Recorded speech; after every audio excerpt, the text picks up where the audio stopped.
So far as our traditional systems of medicine are concerned, 90% is the plant material. Now, those plants,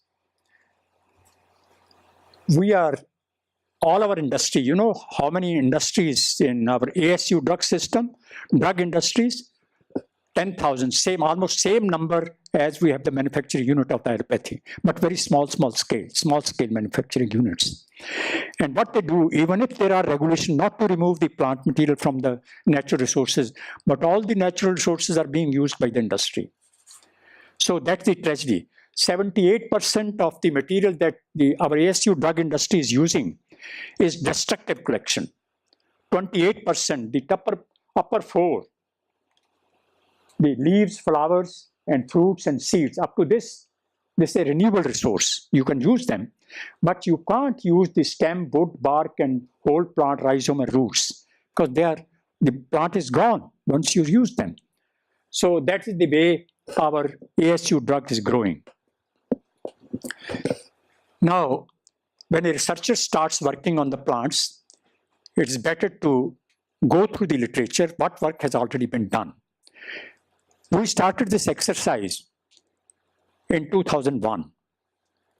Indian Council of Medical Research thought of consolidating what we have done in India so far as medicinal plants are concerned. So the entire literature was consolidated with the original reprints, what work has been done in India, under different heading. Say, each monograph, alphabetically we started from alphabet A, going to Z. We have not completed Z, we have reached up to P. So these are the review monographs. We have gone up to 20. Alphabet P up to P. You can see any plant existing in India has information if it has been worked up on any aspect of the drug system. That right from taxonomy, taxonomic characters, then its uses, traditional uses, Ayurvedic uses, then description, taxonomic description, morphology, microscopy, chemistry, pharmacology, clinical trials, if any, all aspects have been covered, toxicology, all aspects have been covered in each monograph. So therefore, it is necessary that you consult such type of literature where you get information, what is the background of the plant that you are working on. And then, of course, simultaneously, we started the exercise at the level of the ICMR, Indian Council of Medical Research, to produce quality standards of Indian medicinal plants. At that time, the pharmacopoeia standards were not there in the pharmacopoeias, and we followed the WHO guidelines and started giving projects to different institutions to generate the quality standards. So more than 500 plants, we have covered about 16 volume, 530 plants have been covered for quality standards. Now these are being used by industry. These are most commonly used industry material plant which are used, quality standards with all chromatographic setup, chemical conscient, other things. So these are the volumes for quality standards. And these are the phytochemical reference standards. You see, phytochemical reference standards are very expensive. If you go for the Chromadex and other agencies who are supplying these standards, they are highly expensive. Generate your own standards. So what we did through the projects, we produced the phytochemical reference standards, and 30 monographs have been covered in each of these. There are 4 now. 4 have been published. The 4th one came in 2016. And all these give the method of separation of the reference standard, characterization, including NMR, mass, UV, IR, all data is given of those phytochemical reference standard. But we have stopped this work now because now we have other priorities. And of course, the review monographs continuing. We will go up to Z. This will finish in 2022. That's the target. So you will have the entire information, whatever work has been done in India on Indian medicinal plants will be available in those review monographs. Well, quality standard definition is very difficult to make definition of quality standard for a medicinal plant, because right from raw material up to the finished product, if we have to go, you have to lay down standard for everything so that there is a least inconsistency. It should be a consistent product which goes into the market. So it is not just a simply analytical tool that we are using. You have to standardize what stage you are collecting the plant. You see, there is so much inconsistency. Why it comes? First is the nomenclature. We must stick to the Latin, the Linnaeus system of the nomenclature, taxonomical system of nomenclature for all the plants, because vernacular names vary from region to region. So there will be a lot of confusion. And then, of course, there are ecotypic, genotypic, or chemotypic variability in the plants. That has to be taken care of. Harvesting period, at what stage you have harvested, what is the method of drying, storage condition, mode of grinding, at particle size, extraction procedure used, and what is the nature of formulation that you are going to make. Well, these are the quality standards, 12 points which are important as per WHO. And the most important part is these heavy metal contamination, microbial load, pesticide residue, and the chromatographic fingerprint. And this side, of course, the true identity taxonomist must be involved in identifying the correct plant material. Foreign matter should not be more than 2%. Foreign matter means if you are using a leafy material and the plant is a compound, produces a compound leaf, a rachis of it should be labeled as a leaflet, not a leaf. If the entire leaf is used, rachis is a part and parcel of the drug. So if you are using bark, stems should not be there. That would be considered as a foreign matter. If you are using seed, the remnants of the fruit should not be touching to the seeds. So that's the kind of purity of the material which is necessary. When to collect the plant, just the basic principles are there. I think the leaves are to be collected as the flowers become open, before the flower becomes, because once the flower starts opening, its whole energy goes toward that side. So the photosynthetic processes, they are very active before the flower blooms up. So at the bud stage, before the flower comes up, at that stage, if you collect the leafy material, that will be ideal state in general. These are general principles. Specific would be, maybe in certain cases, there are different flowers just before they are fully open. And root and root rhizomes as the aerial parts die down. Because when the aerial parts die down, the underground parts, they keep the material so that it can survive again. So all our primary secondary metabolites are rich when the aerial parts die down. And then, of course, bark should be collected during a damp weather so that the parenchymatous cells which are alive, they can rejuvenate, and the injury to the plant is cured early if it is removed during the rainy season. Well, these are simple things which are mentioned in the undergraduate classes. Post-harvest, of course, after you harvest, immediately it should be dried.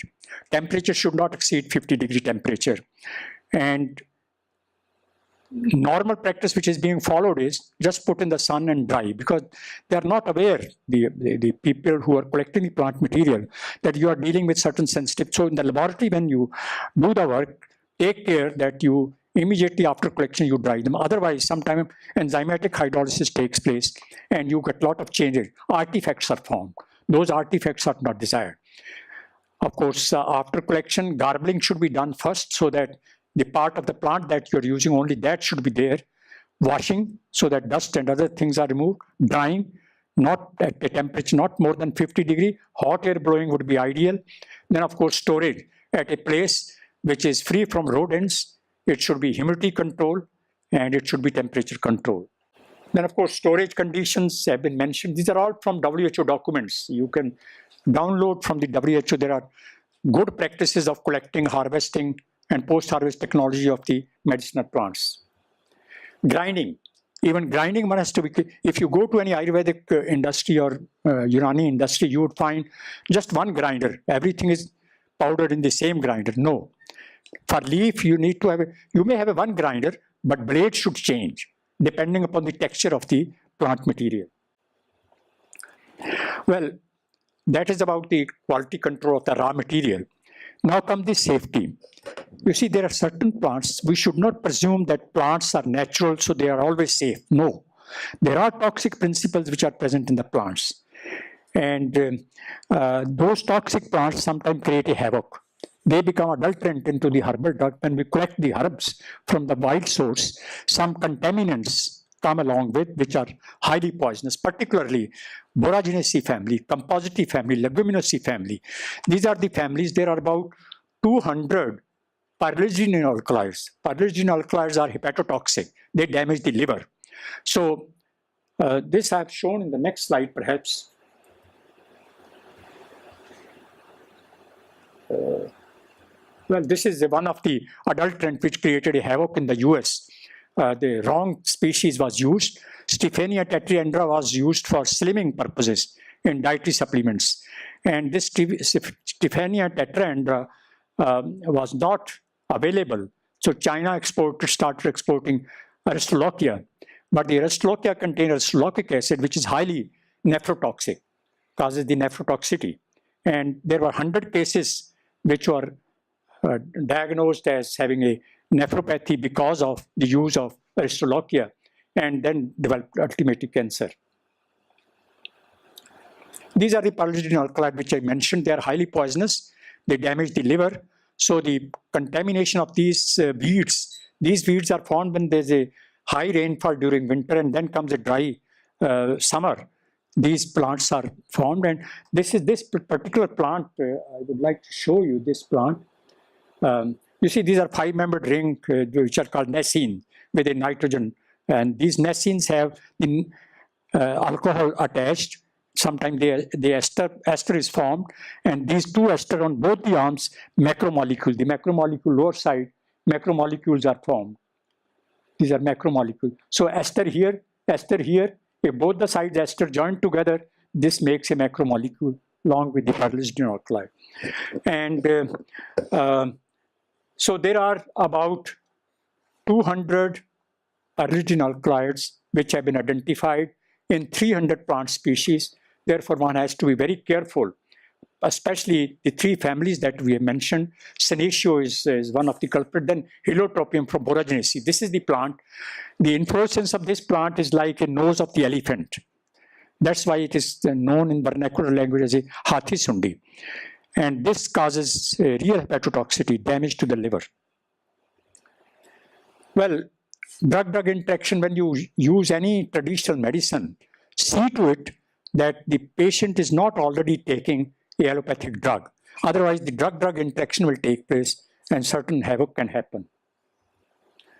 These are some of the plants which I have mentioned, which should not be given along with these medicines. Blood thinner के साथ ये इस plant को ginkgo को नहीं देना, hypericum को नहीं देना for antidepressants, ये पाइपरमेथेस्टिकम है, with the sedative it should not be given. So for every plant, when we give to a consumer, we ensure that it doesn't show any interaction or it inhibits certain enzymes through which these drugs are metabolized in the human system. This is again a very simple slide because those who are working, they know fully well. But this is just to show that the Ayurvedic system or Unani system, they stop at the level of the extract. So either they use the crude plant material where the cellulose material may be desired for them, and then the non-cellular material would contain the primary metabolite and secondary metabolite, as I said. And secondary metabolites, I have listed all these types of secondary metabolites. And the extraction procedure is the primary metabolites, of course, not exploited fully. But this is a gray area which needs, Japanese have already started working on the primary metabolites of the plants because some diseases which are related to immunity, some of the polysaccharides which are present in these primary metabolites of the plants are very, very useful. For example, Tinospora cordifolia, Gilo. Sat Gilo is a very important formulation for children. And that Sat Gilo is nothing but a starch coming from the Tinospora cordifolia. And that starch triggers the immune system. It modulates the immune system. So this is a real immune modulator. So all these polysaccharides strengthen and modulate the immune system. That's how the Japanese have started looking into the primary metabolites. The objective is to create a drug-free society. And that objective, whether it will be achieved or not, we do not know. You see the plant material. What is the plant material that you are using? Nature of the plant material. How particle size is there? How much moisture is there? And then what is the loading matter? Whether you have pumped it into the container forcibly or just added, and there is air space available for the solvent to flow. Then the solvent. What is the polarity of the solvent that you are using? And you should use only safe solvent. The toxic solvent should never be used. And there is category 1, category 2, and category 3 solvents. And you have to be careful when extraction is done with the solvents. Then, of course, the manufacturing equipment, what kind of equipment you are using, depending upon the method of extraction that you are using. And then the method, of course, how much pressure you are giving, what heat you are giving, how many times you are extracting. Sometimes repeated extraction is required so that you don't lose anything. Well, here I would finish my Ayurvedic part, the classical and the traditional systems of medicines, that whenever you are working in the traditional system of medicine to produce as a drug, proprietary drug, category 3H, not 3A, because 3A is a classical, 3H is a proprietary. You make a judicious selection of the plants, say anti-diabetic plant. What kind of plant you are looking for?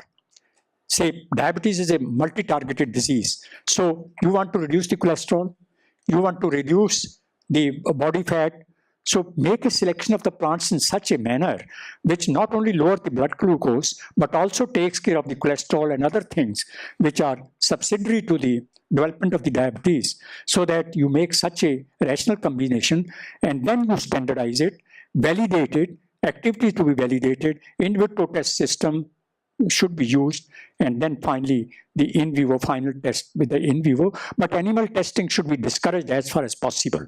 Only regulatory purposes you use the animal system, but use the in vitro, in vivo, your systems, biosystems. Then of course, whenever you produce a drug to be passed on to the industry, take care that you prepare a dossier. Dossier, technical dossier, what we call, drug dossier, where you list everything what you have done, your methodology, your whole data, and you sell that dossier to the company, and that company will get signature of the owner of the company that this is the dossier he has been given. Why I'm saying this? These things have happened in CSIR.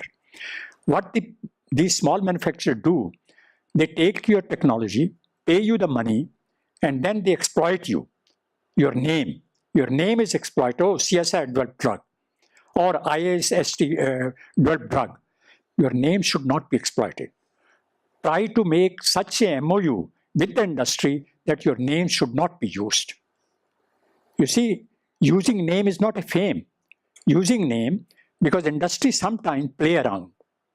They will change the process because they want to make profit.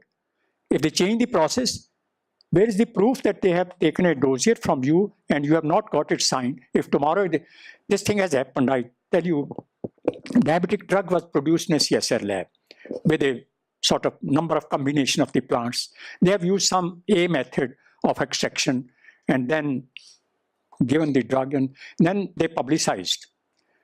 In the paper came, oh, CSIR labs, anti-diabetic drug from the CSIR lab, inauguration by the minister, and then sold crores of rupees. Ultimately was found that not much science has gone into it. CSIR, forcibly, we have to ask the company to remove the name of the CSIR, because we got a feedback that they were putting metformin in the drug. Can you see that a manufacturer can go to that level? And unfortunately, the company who gave this technology did not get the signed signature of the dossier they had given. So CSIR says, we have given this method. He says, no, this method has been changed. We have changed this method. This is the method we are using. This was given. So see, we have to be careful when dealing with the businessman. A scientist is an upright person, and he has to maintain his dignity, respect throughout his life, not just one sole technology, and your name is blemished because of certain malpractices. That has to be discouraged. So that's why I'm saying this point emphatically. Do not go for this name that your name should appear on the label. No, we don't want our name on the label. When we sold our technology on Boswellia, we asked Guwahati Pharma, don't use IIIM name. This name is not sold out. This is the product that we have sold out, and this is the dossier, you sign it. And he could not change the process. He had been using the same. He made profit, perfectly fine, good. But why should he use our name? Well, now comes the phytopharmaceutical. What is a phytopharmaceutical? You see, when you are having a fraction, this fraction should be purified. This should be highly standardized, coming from plant or plant part, single plant part, or it is a whole herb, the entire herb of but single plant. You found activity in that fraction. You have characterized that fraction of certain compounds, and that becomes a druggable material. So you have to identify those compounds. You have to generate the entire CMC. So the definition of this drug, how does it differ? I have already explained. You see the definition. It's a purified, standardized fraction with defined minimum 4 bioactive phytochemical compounds, qualitatively and quantitatively assessed, of an extract of a medicinal plant or its part for internal or external use of human being or animals for diagnosis, mitigation, treatment, and it is not meant for parenteral use. You cannot go by injectables. So this is the definition of the phytopharmaceutical.